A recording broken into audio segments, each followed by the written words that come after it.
àwọn Fúlàní, àwọn darandaran, àwọn pàyànpàyàn, àwọn ajínigbé, àwọn tí wọ́n fẹ́ jẹ́ kí ilẹ̀ Yorùbá kó ní lọ síwájú. Ẹ̀yin náà wo àwọn tí wọ́n gbin oko síbí. Ǹjẹ́ tí màálù bá dé, ẹ̀dẹ̀ rí pé gbogbo ń tọ́ ṣe security oko yẹn ni wọ́n ṣe lọ round ẹ̀, wọ́n gbin àwọn igbó báyìí. But ṣé ó possible ṣá pé kí ilẹ̀ Yorùbá náà rí báyìí, kí a lè dá oko kó dẹ̀ mọ̀ pé tó bá lọ sùn, tó bá máa fi jí láàárọ̀, kò ní sí ẹnì kankan tó máa yọ ẹ́ lẹ́nu láti wá wọnú oko tó máa di pé wá da màálù síbẹ̀. Màálù bá jẹ oko tán, wá tún pa ẹni tó ní oko náà. Gbogbo ẹ̀yin tẹ́ wọlé, mo kí ẹ káàbọ̀ sórí ètò. Ẹ bá wa pín ètò náà. Mo kí bàbá wa Professor Adébánjí Akíntóyè. Gbogbo ohun tí bàbá Akíntóyè rí leléyìí tó fi ń kígbe, tó fi ń pariwo pé àfi tíran Yorùbá bá dá dúró, àfi tá bá kúrò nínú Nàìjíríà ni ó lè fún wa ní adequate security láti lè fi ní proper economy tiwa. Torí pé agriculture, tẹ́ bá rí gbogbo ilẹ̀ tẹ́ ń rí, agriculture is one of the most important. Mo ń ka news lánàá, wọ́n ní Nàìjíríà ní di $320 million láti fi cover poverty. Kí ló ń fa poverty? Nǹkan kan ló ń fa poverty, kò dẹ̀ ju pé látara pé gbogbo ilẹ̀ Yorùbá pátá, láti ìlú Èkó lọ sí Ògùn state, títí dé Ọ̀yọ́, Ọ̀ṣun state, títí dé Ondo state, Èkìtì state, wọnú Kwara àti Kogi, gbogbo ibi tílẹ̀ Yorùbá wà pátá, a lè dáko mọ́ gẹ́gẹ́ bí àwọn baba ńlá wa ṣe ń ṣe tẹ́lẹ̀. A wá lọ sí àwọn ìlú oríṣiríṣi, a lọ import oúnjẹ wa. À ń lọ sí Latvia, a lọ import wheat nígbà tí a ní ilẹ̀ tó yẹ káwa náà lè máa fi dá oko. Àmọ́ ìdí tá a lè fi dá oko kò ju pé àwọn olóṣèlú wọ́n fi adequate security fún ọmọ Yorùbá mọ́ láti lè gbin nǹkan nínú oko wọn. Àgbàdo ni, ẹ̀gẹ́ ni, ọsàn ni, pineapple ni, kòkó ni, gbogbo kí nǹkan tí olúkálukú fẹ́ gbìn láti lè fi máa mú ọwọ́ lọ sẹ́nu, kí àwa lè máa lè rí nǹkan náà tà. Àwọn Fúlàní terrorist wọnú igbó pẹ̀lú wa, wọ́n jẹ́ ká lè rí ṣe. Àwa ń béèrè lọ́wọ́ àwọn gọ́vnà wa pé ẹ̀ṣẹ̀ wo gan la ṣe? Ṣé ó dìgbà tá a bá máa import gbogbo ohun tá a máa jẹ wá láti ta ni? Ìyẹn ò lè work, and these are all the reasons tí a ṣe máa ń fi ọ̀pọ̀lọpọ̀ àwọn nǹkan báyìí. Kò wá ń ṣe yẹn nìkan, kò wá síbi tó wà ní gbogbo àgbègbè ilẹ̀ ibi tí a wà yìí tí ẹ̀rù máa bẹ̀ pé Fúlàní kan máa jí ẹ gbé débi pé wọ́n máa béèrè ransom. Tá bá dẹ̀ wí lọ wíbọ̀, tá sọ fún àwọn ọmọ Yorùbá pé ọ̀nà tí ó tọ́ fún wa nísìnyí pé ká kúrò ní Nàìjíríà, ṣe lọ́mọ Yorùbá tún máa dàbí ìgbà tó jẹ́ pé a ti ṣẹ̀. Wọ́n máa wá bi wá pé àwọn fẹ́ Yorùbá nation, àmọ́ a gbọ́dọ̀ gba àṣẹ lẹ́nu àwọn olóṣèlú. Èmi wá ń béèrè pé ṣé àwọn olóṣèlú rẹ́dì láti fún wa ní Yorùbá nation tá à ń béèrè fún? Ẹ̀yin náà máa wo gbogbo fọ́nrán tẹ̀ ń wò yìí. Eléyìí ò kì í ṣe film trick. Nípa pé adequate security kò bá ti sí nínú country, you are not likely to get investors. Mo ti sọ lánàá, gbogbo ìgbà ni màá máa sọ. You are not likely to bring anything into the table because ìlú tí kò bá ti sí adequate security, nothing seems to work in those countries. But the Yoruba people that we continue to tell that Nigeria has failed us. A very good morning. Mo kí gbogbo wa, ẹ má bínú pé it is going to be a little bit of movement because mo ti ń try ti mú kankan jáde nínú bag mi, so ìyẹn ló ń fa a bit of movement. But at least the most important thing is you can all see, and it's a very beautiful weather. The sun is coming out, and that shows that we are now coming into a full winter.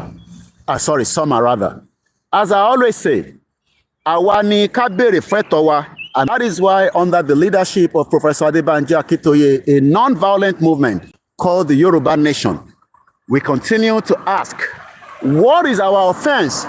What crime have we committed that the Yoruba land, that the ẹwo gbogbo lẹ́yìn ẹ̀rí bó ṣe lọ far away, gbogbo tó gbìn síbí ló máa ká. Farmers around the world are very rich. They are one of the most richest people, but it is not the same in Yoruba land and likewise other parts of Nigeria today. We've not been able to have farmers that can be proud of being a farmer. And the reason is because we've had terrible, very terrible situation that many of our farmers have been killed. Many of them can no longer do what they love to do very well. And what we now say to our leaders is that, is it not high time that we say that Yoruba people should start thinking about a total exit from this contraction known as Nigeria? Nigeria has never worked. It is not likely to work. And there is no amount of prayer that will revive and bring back the true Nigeria that you all know probably maybe some years back. These are all the reasons we are now asking the question, is it still worth it fighting for a country that does not have a future? Ǹjọ́ wọ́tẹ̀ ká máa sọ pé a fẹ́ Nigeria when Nigeria doesn't want us? And truly, Nigeria doesn't want anybody. The only people that Nigeria want are the Fulani terrorists that wants to take over our land and take over what actually belongs to us as Yoruba people. And this is why we are saying, let us come out of Nigeria now. Ẹ jẹ́ ká kúrò nínú Nigeria. Nigeria has failed everybody, and it is not likely to work. There is no amount of what you do that will revive Nigeria back to its original state. What we can be asking for now is a complete brought down of the fraudulent 1999 constitution that is being used to govern Nigeria today. Bring that constitution down, and then let us ask every Nigerian whether we still want to remain one or not. It is not by force that we have to remain one. And if we are going to remain one Nigeria, are we going to remain in a country where many lives have been lost because there is no security, there is no good healthcare facilities, and the life of many people continue to be in danger? And this is more on many reasons why we are now asking the question, should we not say enough is enough and then peacefully start thinking about a total exit of Nigeria? But ọ̀pọ̀lọpọ̀ ọmọ Yorùbá ní ká má worry that things will change. It's just that it will take time in Jesus' name, and inshallah pé gbogbo nǹkan ṣì máa dáa. Ó kàn jẹ́ pé àwọn leaders ta ní nísìn àtàwọn tí wọ́n ń govern ilẹ̀ Yorùbá, àwọn ni wọ́n ní honesty, integrity, and the truth. This is what Baba Awolowo was saying when he also was in UK during the 1950s, looking at the development as at the time. Now things have even become much more better. We have a good road network. All these are roads that farmers can use to bring back their produce and take it to the market and sell it. Gbogbo ọ̀nà tí ó wà nínú oko ilẹ̀ Yorùbá lẹ́ni, none of them are working because it has been a failure. We keep saying that we have bitumen. Bitumen ni wọ́n fi ṣe gbogbo àwọn títì tẹ́ ń rí. You can see the road network. You can see how the road network continue to serve mostly people around there. But unfortunately, àwọn tó yẹ kó dá sọ̀rọ̀ náà, most of them are still saying, let us restructure Nigeria. Tá bá restructure Nigeria, it will become as powerful. Bóyá Tinubu máa restructure Nigeria, I don't know. I am not sure. But it will be 1 year in office within the next couple of days. 29, I believe, President Tinubu will be 1 year in office. Then after Tinubu bá ṣe tán níjọba, the government goes back to the north. Àwọn ilẹ̀ Haúsá, why is it that àwọn lè máa ṣe oko and they are not having problem with terrorist attack? I know they do have, but ibẹ̀ ló ti ń kó tomato wá, ibẹ̀ ló ti ń kó ọsàn wá, níbẹ̀ ló ti ń kó oríṣiríṣi wá, but nílẹ̀ Yorùbá ti wá, àwa náà ní gbogbo tí ọ̀pọ̀, many diaspora as an example would love to be a farmer because farming is a good business. It brings heavy returns. It also has its own issues, but the most important thing is you must have a government, you must have a system, you must have a government that is dedicated to support farmers, to support the economy, to support enterprises. But unfortunately, that is not going to happen in Nigeria. And money Yoruba people, táwa ń sọ fún pé kí nìkan tí a lè ṣe, there are other things we can do.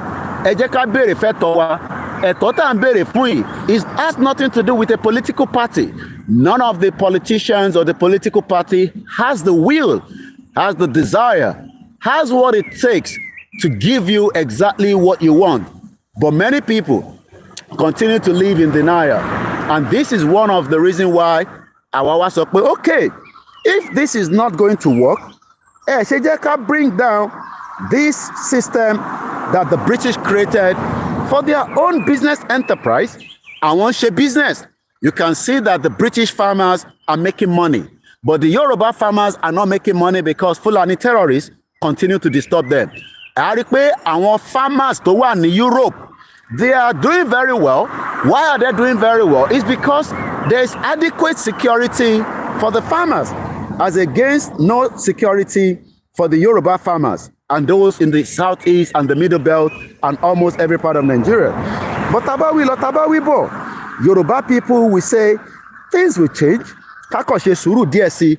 Let's give time. Let's give more for the politicians to do the needful. Ǹjẹ́ wọ́n bí rí pé politicians wọ́n máa ṣe the needful? Do you think that the politicians are going to do the needful? I don't know. Ẹ bá mi fi sínú comment section. All we are saying is that it is time now that we do say it the way it is. Nigeria has failed and it is not likely to work. There is no amount of praying. Prayer kọ́ ló fẹ́ solve the problem in Nigeria. It is about putting the right thing in place. Mo wo accident kan tó ṣẹlẹ̀ ní Ìbàdàn lánàá. No any emergency, not even the smallest emergency to support people. Yes, we have accident in UK. I can tell you that a 6-year-old boy died yesterday in UK nígbà tó jábọ́ lórí 15th-story building. Àwọn council nísìn ti jẹ gbèsè because paper tí mò ń kà láàárọ̀ yìí ó jẹ́ kó yé wa pé àwọn family ọmọ yẹn ti ń complain pé window kitchen tó break yìí ẹ wá fix ẹ̀. But as we know, council will have to explain what led to the reason why tí wọ́n ṣe fix window yẹn tí ọmọ ọdún mẹ́fà tó fi lọ climb nínú kitchen wọn tó wá jábọ́ látòkè kọ́lọ́run ọba Elédùmarè kó bá wa foríjì. Yes, there are issues. I am not saying that living in UK, mo sọ fún yín pé UK is under substantial in terms of the terrorist level. There is likely pé wọ́n lè attack ìlú yìí ní anytime, any day, anywhere. Wọ́n wá fi àdúrà ṣe, gbogbo tó ń ṣe ni pé they are putting all the effort láti lè make sure pé terrorists ò ní rí ìlú yìí attack. But tabawi lọ tabawi bọ̀, ṣe làwọn tó wà nílé máa ń bi wá pé ṣé torí pé a wà nílùú òyìnbó la ṣe máa ń sọ̀rọ̀ báyìí. Yes, it's because in tí bàbá Awólọ́wọ̀ náà rí nílùú òyìnbó pẹ̀lú ọba Elédùmarè tó bá wa fún ní ọgbọ́n àti òye kọ́lọ́n bá wa fi bàbá yẹn níbikíbi tó bá wà báyìí tó ń wọlé Yorùbá tá a máa sunkún lójoojúmọ́ pé okay, Ọ̀ṣínbàjò dà nísìn. Ọ̀ṣínbàjò was under Buhari for 8 years. Ààrí àǹfààní Yẹmí Ọ̀ṣínbàjò, not even in his hometown, kàmáì ti sọ nílẹ̀ Yorùbá kankan because kò provide gbogbo ohun tó ọmọ Yorùbá expect. Àwọn Fúlàní ni wọ́n gọ́vùnù ìjọba Ọ̀ṣínbàjò, ìyẹn the former vice president, fún ọdún mẹ́jọ tó lò. I just wanted us to see again because tá a bá sọ àwọn ọmọ Yorùbá máa ń ní bí a torí pé àwa ò gbé ní Nàìjíríà la ṣe ń sọ̀rọ̀ báyìí. No, kí ló lè mú ọmọ Yorùbá fẹ́ gbé níta? Many of us will love to relocate back to Yoruba land. Tí bá láǹfààní màá fẹ́ lọ gbé níjẹ̀bú òde tèmi náà máa ní oko báyìí tí màá máa gbìn kan tí màá dẹ̀ máa expect pé Fúlàní kan gbọ́dọ̀ wọnú bẹ̀ kó wá jẹ oko kátẹ̀ wá sọ pé Fúlàní wọnú bẹ̀.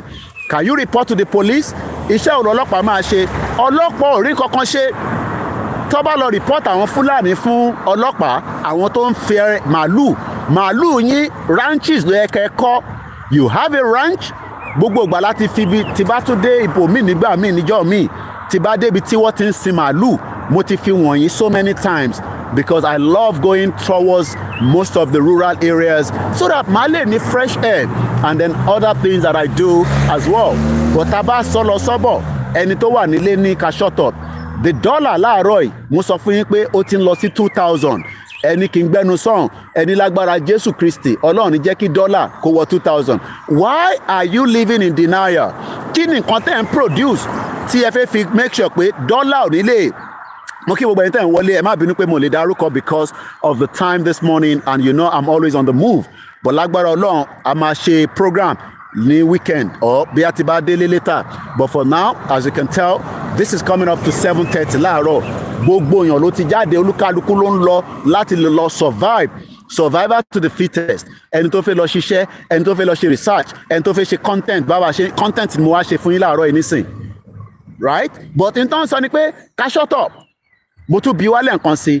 Tí bá ní owó, mo fẹ́ padà lọ sí Ìjẹ̀bú Òde. Mo fẹ́ dárú oko báyìí. But mo expect pé tí bá wá lọ sùn, tí bá máa fi jí láàárọ̀, gbogbo wàhálà àti ìdààmú tí mo ṣe nínú oko mi tí kò tẹ̀ tún ṣe mechanized farming. Àwọn eléyìí nísìn mechanized farming ló ń lò. Àwọn ò lo all those old methods mechanized farming ló fi ṣe gbogbo tẹ́ ń rí. Èèyàn kan wá roko, á kọ ebè, á gbin cassava, á gbin àgbàdo, á gbin cashew, á gbin this, á gbin that. Màálù á wá wọnú bẹ̀. Màálù tó jẹ́ pé o fẹ́ tà ní ìwọ ló ní màálù tó níyẹn ìwọ ló ní bísínẹ́sì tiẹ̀ nìyẹn. O wá fi bísínẹ́sì tiẹ̀ o fi ń kó bá bísínẹ́sì tó ní bísínẹ́sì. Bọ̀ nítorí pé kò tí ì kan ọ̀pọ̀lọpọ̀ àwọn èèyàn ọ̀pọ̀lọpọ̀ àwọn tó dẹ̀ ń kàn wọ ọ̀rẹ́ ní bá wọn dá sí àwọn tó yẹ kó dá sí gbogbo wọn dákẹ́. Àwọn tó wà nílùú òyìnbó wọ́n ní kẹ́ máa pray fún Nàìjíríà pẹ̀lú àwọn jẹ́ kí Nàìjíríà dá. But wọ́n dẹ̀ mọ̀ pé prayer kọ́ ló fi ń solve problem Nàìjíríà. Prayer kọ́ ló fi ń ṣe títì. So I'm gonna move a little bit ká show yín ní another side as I move so that mo kàn fẹ́ kákọ̀. So kò sí nǹkan kan pé prayer kọ́ ló fi ń fix títì. You have to work hard with your people. Àwọn tó bá ní training train wọn electrician ni. You will train them for different positions and different roles. Àwọn tó bá wá train yẹn àwọn ló máa fix títì ló máa fix gutter ló máa fix burial ground kan lélẹ̀ nísìn. Àwọn tó ti kú kọ́lọ́n foríjì wọn. Mo rí òkú kan bẹ́ẹ̀ nísìn láti 1962 ẹni yẹn wọ́n bí nígbà ọlọ́bí mo tẹ̀ rántí mo no he died 2000 burial ground nìyẹn kọ́lọ́n foríjì gbogbo àwọn tó ti kú nílẹ̀ Yorùbá náà. Mo wá kí gbogbo alẹ́ nǹkan sí ọba Elédùmarè á bá wà pé ẹlúlẹ̀ Yorùbá gbogbo àwọn tí wọ́n ń gbèrò pé ilẹ̀ Yorùbá ó máa jábọ́ lọ́wọ́ wa ó máa bọ́ sọ́wọ́ àwọn ẹlòmíì táwọn máa bá wa manage lágbára Jésù Kristi lágbára àwọn tó nílẹ̀ Yorùbá níṣàlá. Gbogbo ẹni tó bá ń gbèrò bẹ́ẹ̀ gbogbo ẹni tó bá ń ronú bẹ́ẹ̀ pé ilẹ̀ Yorùbá máa kúrò lọ́wọ́ wa lágbára Ọlọ́run kò ní kúrò lọ́wọ́ wa. Mo kí gbogbo ẹ̀yin ìyá wa tẹ́ ń pè wá tẹ́ ń fún wa ní àmọ̀ràn. Àwọn ìyá wa tó ń gbọ́ wa àwọn ìyá wa kan ní Kóìkì àwọn ọ̀tẹ̀ mọ bó ṣe ń comment lọ sí sùkúlù but à ń wò yín a dẹ̀ ń fàdúrà ránṣẹ́ sí yín gbogbo yín náà ni mo kí bàbá wa olóyè ọmọ Adéyẹmọ Ìgbòho Òòṣà mo kí ẹ dáadáa. Mo kí gbogbo ẹ̀yin tí ẹ̀ ń darapọ̀ mọ́ wa àti ń kúrò nídìí farm yẹn ṣe rí pé gbogbo tó gbìn yìí wọ́n fi protect farm yẹn ni okay it's like protection but at the end of the day protection tó matter ni pé kò sẹ́nì kankan tó máa wọnú igbó yẹn tó máa lọ jí kankan níbẹ̀ but tá bá wí lọ tá bá wí bọ̀ ṣe làwọn ọmọ Yorùbá ní ọ̀nà ẹnu wa ń rùn pé ká gbẹnu dákẹ́ pé kí ló dé tá à ń disturb ilẹ̀ Yorùbá ká fi sílẹ̀ bẹ́ẹ̀ KPC máa rọ́ọ̀nẹ̀. And as I see it now, APC ti pín sọ́nà mẹ́ta because tó bá máa fi di 2027 ẹ máa rí ọ̀pọ̀lọpọ̀ movement mò ń ka lórí X lẹ́nìkan ló ń fò yẹn gbogbo ilẹ̀ Yorùbá ló yẹ kó ní airport. Èkìtì state, Ògùn state, gbogbo ilẹ̀ Yorùbá pátá airport ẹyọ kan. A máa ní major airport àti wá ní local airport tó jẹ́ pé from point A to point B. But unfortunately gbogbo nǹkan Awólọ́wọ̀ fẹ́ plan tó fẹ́ ṣe nìyẹn. Ó ní master plan yẹn lọ́wọ́, but nígbà tí wọ́n fún ṣe, àwọn tó yẹ kó support Awólọ́wọ̀, àwọn tó yẹ kó jẹ́ káwólọ́wọ̀ rí ṣe, wọ́n jẹ́ kó rí ṣe. Wọ́n dìtẹ̀ Awólọ́wọ̀ títí tí bàbá yẹn tó fi jẹ́ ìpè Ọlọ́run. But àwa tó kù báyìí, àwa ní ká máa béèrè fún ẹ̀tọ́ ọ̀rọ̀ ẹ̀ ká béèrè fún. Mo kí gbogbo ẹ̀yin tẹ́ ń darapọ̀ mọ́ wa ní gbogbo ibi tẹ́ ti ń wò wá. Sorry, ẹ bá wa pín ètò náà, I appreciate ẹ bá wa pín. Ẹ jẹ́ kí o délé ṣẹ́rí fáàmì ẹni ẹlẹ́ǹkan sí ká tó kúrò níbẹ̀ ṣẹ́rí. Can you see it? This is the future. Tá à ń sọ fọ́mọ Yorùbá pé o ò lè ní farm kíyà máa jẹ, kò possible. Farmer ló ní owó lọ́wọ́. Ẹni tó bá ní farm, gbogbo àwọn elétẹ̀ rí ní sàwọn tó ní farm yìí ni. Farmer ló ní owó lọ́wọ́. Nílẹ̀ Yorùbá, farmer ló ń ṣe tálákà tó máa bẹ̀bẹ̀. Farmer á tún máa bẹ̀bẹ̀. Ìjọba máa ń bẹ̀rù farmer ni. Ẹ wo títì, tó o bá sí títì, báwo ni farmer ṣe fẹ́ gbé ẹrù tó gbìn, báwo ló ṣe fẹ́ gbé jáde? Gbogbo ohun tá à ń sọ lójoojúmọ́, gbogbo tá a fi ń ṣe àwọn explanation yìí, kò ń ṣe pé torí pé a ní ìtẹ̀wà nílé, a mọ̀ pé wọ́n ti kéjì yín, a mọ̀ pé wọ́n ti lóríṣiríṣi voodoo, marabot, oríṣiríṣi oògùn lọ́ ti fi gba làákàyè yín. A dẹ̀ mọ̀ pé wọ́n ti fi poverty, wọ́n ti fi bà yín jẹ́. Gbogbo àwọn owó kéékèèké tẹ́ yẹ kẹ́ fi ní, ó yẹ kẹ́yìn náà ní owó lọ́wọ́, ó yẹ kẹ́yìn náà lè máa send, ó yẹ kí lè máa sọ fẹ́ni tó wà Nàìjíríà pé jọ sáré yá mi ní £5,000 kó send ẹ̀ sí mi. Bó ṣe ń ṣe tẹ́lẹ̀ nìyẹn, àwọn parent tiwa máa ń ṣe yẹn. Wọ́n ń send owó sáwọn tó wà ní London. Kódà mo broke díẹ̀, anywhere in the world, ó yẹ kájọ máa ṣe business, ó yẹ kájọ máa ṣòwò, ó yẹ kájọ máa ṣe so many things. But nígbà tí ìwọ fúnra rẹ gan o ní ọmọ Yorùbá mélòó ló ní 500,000 naira l'account? Kò ń ṣe pé gbogbo èèyàn ní o, àwọn kan lówó lọ́wọ́. But how many people tó bá ní 500,000 naira l'account bá ń fi sínú comment section tó jẹ́ pé owó tiẹ̀ tó fi ń ṣe business? Gbogbo businesses yín wọ́n ti disturb ẹ̀. Lóòótọ́ dọ́là kọ́ là ń ná ní Nàìjíríà. Dọ́là láàárọ̀ ti di 1,000, ó ti ń lọ gbérí sí bí kò tí ì pé 600 but almost 1,600. Ṣẹ̀rí nísìn, ṣé ẹ kí gbogbo tó yẹ kó ṣẹlẹ̀ nílẹ̀ Yorùbá, àwọn arábìnrin tẹ̀ ń rí obìnrin lẹ́ni tó ń bọ̀ yìí tó máa já lọ báyìí, ṣó possible bẹ́ẹ̀ kí obìnrin kan nílẹ̀ Yorùbá kó máa rìn báyìí kí Fúlàní máa yọjú sí láti jí gbé? Gbogbo ohun tá à ń sọ lélẹ̀, gbogbo ohun tá à ń rí lélẹ̀, tá a fi ń sọ pé ilẹ̀ Yorùbá. Hello dagi. Hello dagi. Gbogbo tá a rí lélẹ̀, sori nísìn torí bó ṣe rọra ń lọ yẹn, ó mọ̀ pé security ni, kò sẹ́ni tó máa attack ẹ̀, kò sẹ́ni tó máa lọ wọ́n yún ẹ̀, kò sẹ́ni tó máa lọ wò díẹ̀.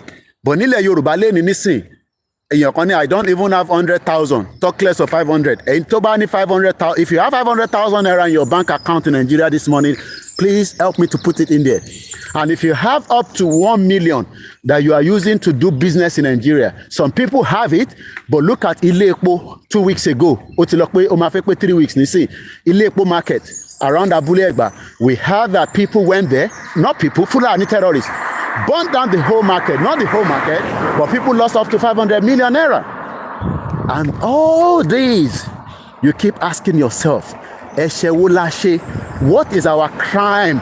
What have we done? Enter our Instagram. Hello, join in our platforms. We got to cut out because I need to switch on to another platform quickly. Hello, sorry, other platform.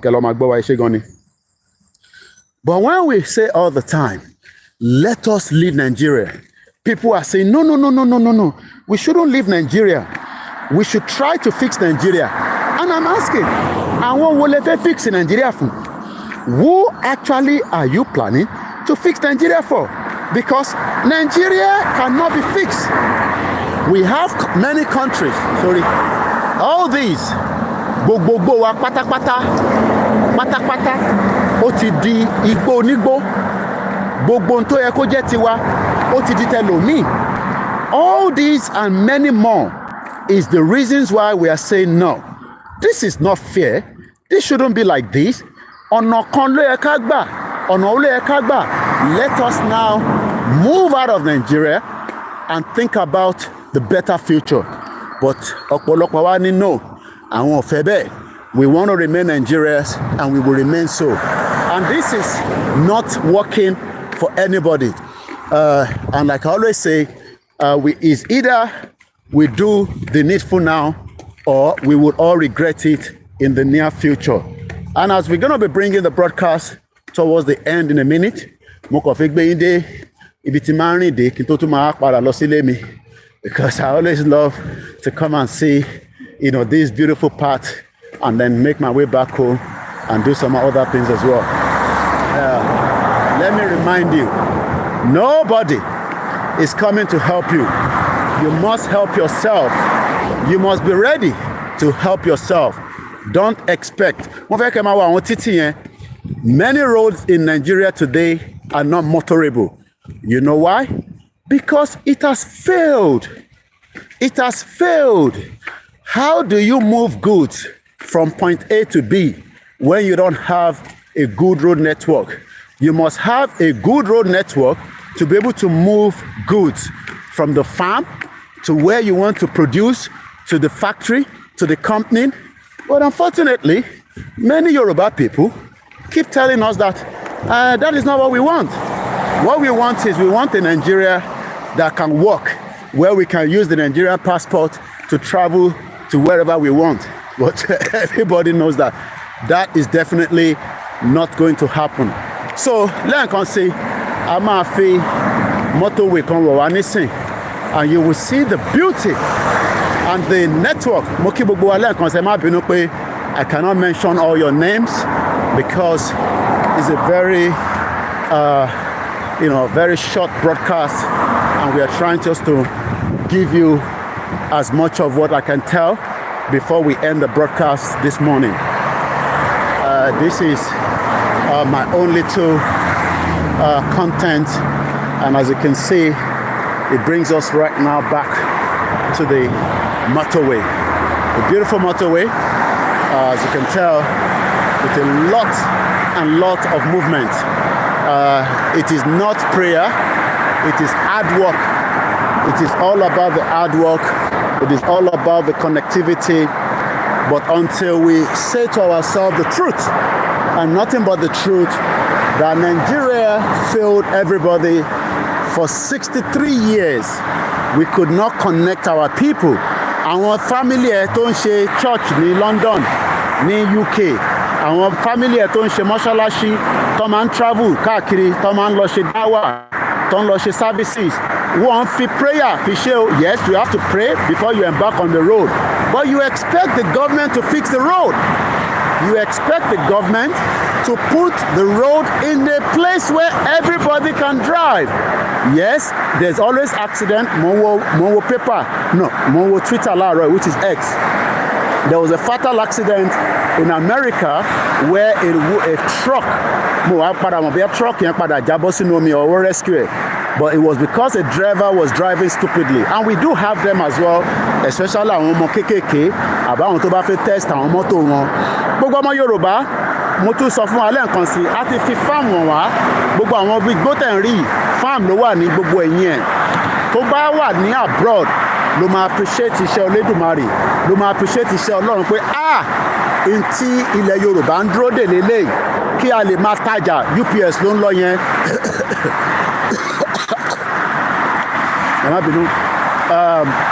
Yes, Israel never used to pray. Again, kọ̀kẹ́ àwọn tó wọlé díẹ̀díẹ̀. Mo kí brother mi ẹ̀gbọ́n mi Simon Adébísí. Gani Olóyèdè mo kí ẹ. Rọ̀kúsù Ṣẹ́gun mo kí yín. Bàbá mi Sun Odu mo kí yín. Ẹ káàárọ̀ bàbá mi Adékànyà Ọlárẹ̀wájú. Mr. Akanbi mo kí yín. Abíọ́dún Monday. Gbogbo ẹ̀yin tẹ́tí darapọ̀ mọ́ wa náà ní gbogbo ibi tẹ́tí ń gbọ́ wa. Mo kí gbogbo yín pátápátá àtẹ̀yìntẹ́ wa lórí X. Please always remember that I am just doing my own little bit. Audi ló ń gbé lọ yẹn, àwọn tí wọ́n lọ deliver, ẹni tó ń gbé mọ́tò, ẹni tó ń gbé epo. Different vehicles are plying the road on a daily basis. mo kí bàbá mi àjí salamu alaikum barikat jimoh fún gbogbo èyí tí ẹ̀ ń gbọ́ wa Mr. Fọlábí Fọlọ́runṣọ́ mo kí yín mo kí ìyá tó bí mi lọ́mọ mo kí gbogbo ọmọ Yorùbá nílé ẹ máa rántí 10 owó tán ní ká lọ máa dá Mr. James Ọlájídé ẹ bá send message within the next 30 seconds màá sáré appreciate yín because I'm gonna end this broadcast because mo ní láti padà sílé báyìí. Ìfanimọ́lẹ̀ ayé mo kí ẹ brother mi dáadáa Mr. Biodun mo kí yín gbogbo ẹni tó bá kí mi within the next 30 seconds akọgun oris mo kí yín mo kí ní gbogbo Ìbàràpá east mo kí bàbá wa ológun olúwa mo kí bàbá wa gbogbo ẹ̀yin bàbá wa tájọ́ ń ṣe Yorùbá nation ẹ̀yin ìyá wa tájọ́ ń ṣe Yorùbá nation ẹ má yẹ kó sú wa ẹ má jẹ́ kó rẹ̀ wá ẹ gba àdánwò lọ dáwó sínú Yorùbá central account very very important 10 naira kò pọ̀ jù fẹ́ni tó wà Nàìjíríà láti lọ dá sí tó bá ní jù bẹ́ẹ̀ lọ ẹ lè dá sí mo kí yín Mr. Aji ẹ̀sìn kò ní ká má gba Yorùbá nation à ń ṣe Yorùbá nation kò tako ẹ̀sìn o àtakora wa ẹ̀tọ́ tí àwọn ọmọ ìbò ń jẹ tí àwa náà fẹ́ ṣẹ́rí ṣẹ́yìn náà rí gbogbo títì yẹn ẹ̀rí bó ṣe lọ níbẹ̀ yẹn òun náà ló wá báyìí. Yeah. Mr. Ajini, how I wish I could join you. Tẹ́ bá apply for visa tó bá fún yẹn wá bẹ́ẹ̀ mo kí ìyá mi ẹ̀jẹ̀ sáré appreciate wọn Ìyábọ̀ Olúbòmí mo kí yín mo kí Mr. Olúwaṣeun Akínyẹmí thank you so much ẹ má bínú gbogbo ẹ̀yin tí why do I need to jump àbúrí ẹ̀ gbálẹ̀ ni mo sọ fún ẹ pé mo wá jump ni. So thank you so much everyone Yorùbá níyì mo kí ẹ mo kí gbogbo àwọn Koikimedia team àmọ́ tó ṣe truck yẹn ó ti pull over síbẹ̀ yẹn bóyá ó ní problem ni bóyá ó fẹ́ tọ̀ ni bí ó fẹ́ yàgbẹ́ ni I don't know but ẹ rí i pé ibi tó pull out sí yẹn ibi tó láti pull sí nìyẹn because wọ́n ti create títì kékeré fún wọn láti lè pull ọlọ́kadà òun náà ń lọ olúkálukú náà ní right of road mo kí yín lẹ́ẹ̀kan sí ìyá mi Ìyábọ̀ Olúbùnmi ẹ ṣé gan ni mo kí gbogbo ìyá wa ẹ̀yin ìyá dáadáa tẹ́ ń gbàdúrà fún wa mo kí gbogbo ẹ̀yin bàbá wa ẹ̀sìn kò ní kankan ṣe pẹ̀lú Yorùbá nation engineer Dadadéwálé àwọn tó yẹ kó máa ṣe títì lélẹ̀ engineer wa ń ṣe POS engineer ń wọ́kadà káàkiri ẹ̀ tó yẹ kẹ́ máa bá wa sábìsì gbogbo títì kí ẹ máa bá wa ṣe monitoring pẹ̀lú technology ẹ mọ̀ Yorùbá àsìkò tó ẹja kúrò nínú Nàìjíríà ò lè ṣe kankan fún wa it is a crime scene and on that note I will be leaving you now because like I said it's just a very short broadcast as usual ẹ ti mọ̀ pé tí Koiki bá ti jáde ó máa ń mú gbogbo tó ń lọ níta wá fún yín just to keep you up to date as well mo kí gbogbo ọmọ tó tẹ̀lé wa nínú Yorùbá nation àwọn tó dẹ̀ náà wọ́n fẹ́ Yorùbá nation no problem kò sí jà níbẹ̀ ẹ̀gbọ́n mi Yẹmí Fátókí mo kí yín sà gbogbo Muyideen mo kí ẹ gbogbo ẹni tó bá náà wọ́n fẹ́ Yorùbá nation kò sí jà níbẹ̀ àbára wa jà tẹ́ bá ní Nàìjíríà lẹ fẹ́ no problem àtẹni tó fẹ́ Nàìjíríà àtẹni tó fẹ́ Yorùbá nation tó bá yá gbogbo wa náà la máa ní understanding ìtafẹ́ bẹ́ẹ̀ ni a ní láti ní nation tiwa gbogbo tẹ́ ń wò yìí ó ń ṣe film trick live lélẹ̀ aago 8 ló fẹ́ lọ lù ẹ wo adúrú èrò tó ti bọ́ sí títì 8 o'clock ló fẹ́ lọ lù ẹni tó ń lọ sí Scotland ó wà lára àwọn mọ́tò yìí ẹni tó ń lọ Manchester wà ẹni tó ń lọ Sheffield wà ṣẹ́rí mọ́tò tó ń kó lọ ẹni sìn ó máa jáde bẹ́ẹ̀ ní sàn as well àrí òun ló lọ yẹ kò sí ọ̀nà kankan àbáyọjú pé kíran Yorùbá kó bọ́ kúrò ní Nàìjíríà that is the final solution kò sí any remedy kò sí any prayer kankan pé a fẹ́ ṣe Nàìjíríà na mo kí brother mi Olúwaṣeun Akínyẹmí lẹ́ǹkan sí Anjorin Noah mo kí ẹ ṣe gan ni gbogbo ẹ̀yin èèyàn wa lágbára Ọlọ́run ẹ tún máa pàdé wa Agbájé Wàsíù èèyàn ti Koikimedia mo kí ẹ dáadáa ẹ bá wa pín ètò yẹn ẹ bá wa like ẹ sọ fún gbogbo ọmọ Yorùbá pé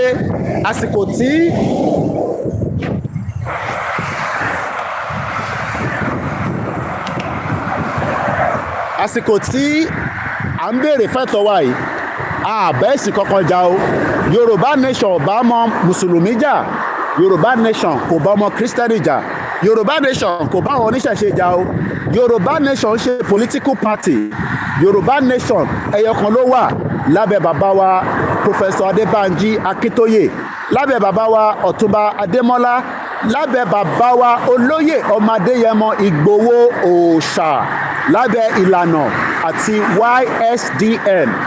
Any other group tó bá náà ń ṣe Yorùbá Nation wọ́n ṣe tí wọn lápò ara wọn ni àwọn ò mọ̀ wọ́n rí àdẹ̀ní kankan ṣe pẹ̀lú wọn tó bá padà wá sílé fair enough. Ìwọ tó wá ń sọ pé Koiki á ti gba country, irú country wo ló gbà tí control even the road network? Ó mà ṣe o tí aláwọn èèyàn nílùú òyìnbó tọ́dẹ̀ ń gbé yín mọ́ra tọ́nà àti gba country. How can you have a country and you cannot even control the road network? How? Ọ̀nà wo? Báwo ló ṣe possible? How? Ó ní ẹ ti gba country, ẹ ti gbé adelé wọlé, adelé yín ò tẹ̀lé control road pé ó dá ẹ bá wa ti títì Ìbàdàn a fẹ́ túnṣe, níbo ló ti fẹ́ bẹ̀rẹ̀? All these are lies. Àìtí gba Yorùbá Nation country o, a sì wà lẹ́nu ẹ̀. À ń bẹ Ọlọ́run pé kó má pẹ́ kó má jìnà. Ẹlòmíà ní kò ní possible bíyà ìwọ ló máa lọ sọ́dọ̀ bàbá God ó máa possible nílé ayé táwa wà yìí. Lábẹ́ bẹ́ẹ̀ mo sọ pé assalamu alaikum warahmatullahi ta'ala wabarakatuh. Mo kí gbogbo ọmọ Kristẹni pé lórúkọ Jésù Kristi ilẹ̀ wa àwa la máa gbà á, àwa la ní. Mo kí gbogbo àwọn bàbá wa pé àbọ̀rú àbọ̀yè. Koikimedia bringing the world closer to your doorstep. Èní a máa jẹ́ 17th of the month of May 2024. Ire o, ẹ̀rí òrùn bó ṣe jáde, òrùn tó jáde níbí òun náà ló ń ní ìlú òyìnbó. Àmọ́ problem tó wà ti Nàìjíríà ni pé òrùn Nàìjíríà wọ̀ jẹ́ ká rí nǹkan kan fi ṣe, kò gba solar panel, kò tún ayé wa ṣe. Àwa ń bẹ Elédùmarè kó jọ̀ọ́ kó tú wa lọ́wọ́ oko ẹrú àwọn amúnisìn. Bye for now and enjoy the rest of the day. Ní rí jù báyìí lọ, mo kí wa o.